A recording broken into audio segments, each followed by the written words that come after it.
معجزه استقلال است. سر تا به پا معجزه است و عملش نیز معجزه های نادر پیش می آورد که گمان میکنم 100 ساله ها در یاد خاطری مردم میماند و 100 ساله ها هم در خدمت مردم قرار میگیرد. این معجزه ها بنیادگذاران را به ایجاد وادار ساخته. ما شاهدیم که بنیادگذاران قریب روز در میان به مرکز مطبوعات کمیته تلویزیون و رادیو نزد حکومت مراجعت میکنند و به من همچون یک ایجادکار تجربه اندوخته ایجادشون رو نشان میدهند و بعضا مصلحت میپرسند. من در نمایش‌های پیشینه چند مثال آورده بودم که شافیر شاعر با نام استا ولی اینجا کار و فعالیت دارد که شعرش در بین هواداران ادب نیز شهرت دارد. اینچنین هستند شخصیت هایی که قصه و افسانه میبافند، ایجاد میکنند و میخواهند که اون رو به خواننده دور پیشنهاد کرده باشند. یکی از آنها ظفر بوریوف است که همچون مهندسی تجربه دار و همچون بسیار یک مرد قابل در نزد بنیادگذاران اعتراف و احترام خاصه دارد که الحال با شرکت های بین المللی به ساختمان سر کار داشته چون مشاور فعالیت میکند و او چند قصه، حکایه و لوحه های عجایبی نوشتهش را پیشنهاد کرد که چندی از آنها در یاد خاطری من مانده است. من آنها رو برای شما یک قسمتش رو میخواهم این لحظه پیشنهاد کنم که اصلا ظفر از تجربه از سرگذرانیده خودش کتابت میکند. او در دنقره زندگی میکرده است و در همون زمانی جنگ و جوش یک روز چی ضرورت سخت پیش می آید که باید به کلخازآبادی همان وقته حاضر ناحیه رومی سفر کند. می خیزد که چرخ ماشینش هوا ندارد. فکر میکند توی را برده نزد استا سوز میکند، تیار میکند، میارد میچسباند که نیمی روز میشود. دیگه در گرمی روز از دنقره به کلخازآباد رفته آمدن بسیار مشکل میافتد.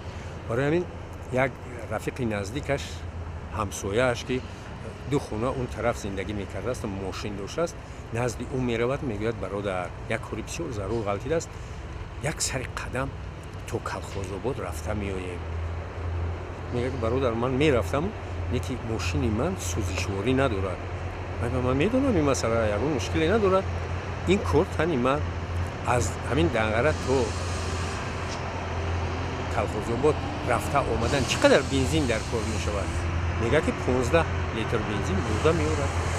اون مشکلی ندارد. میگه مرحمت من 15 لیتر نه 20 لیتر میریزم با ماشین شما و میخیزن راه پیش میگیرند و با کلخازآباد میرسند. میبینند که تو با کلخازآباد رفتن 10-12 لیتر بنزین خراجات میکرده است ماشین و ظفر حس میکند که تعبی رفیقش، تعبی راننده خیره شدن دارد.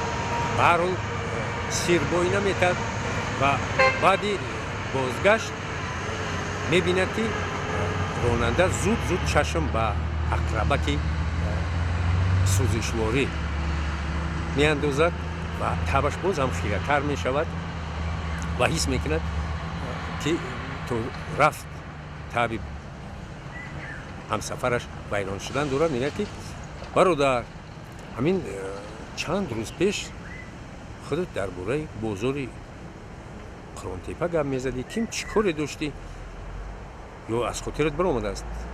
و گویا همین لحظه به خاطر صاحب ماشین میرسد. میگه درست من از همینجا باید یک دیگ میخریدم چون که دیگ در دنقره نسبتا قیمت است. شنیدم که در قرانتیپه نسبتا ارزان بوده است. برای یک سری قدم میلش بازار میدریم خریداری میکنیم. ظفر به این واسطه میخواهد که اندیشه همسفرش رو بند سازد تا او تبش باز هم خیره تر نگردد. بعد بازار میدرویند یک نزد یک دیگ فروش میروند که دیگ نهایت قیمت یک دیگ تو 300 400 سومونی ارزش داشته است. دیگ همه مایده 70 80 سوم 100 سوم تو 150 سومونی و اینجا هم تابی همسفرش خیره می شود و دست می افشاند میگه که ظفر رفتیم یگون مرتبه دیگه بعد اومده نباشه من دیگ میخرم باز رفتیم و حس میکند ظفر که تابی همسفرش باز خیره تر شد با ماشین میشینند و راننده مایده با خودش گفتار آغاز میکند بخونم من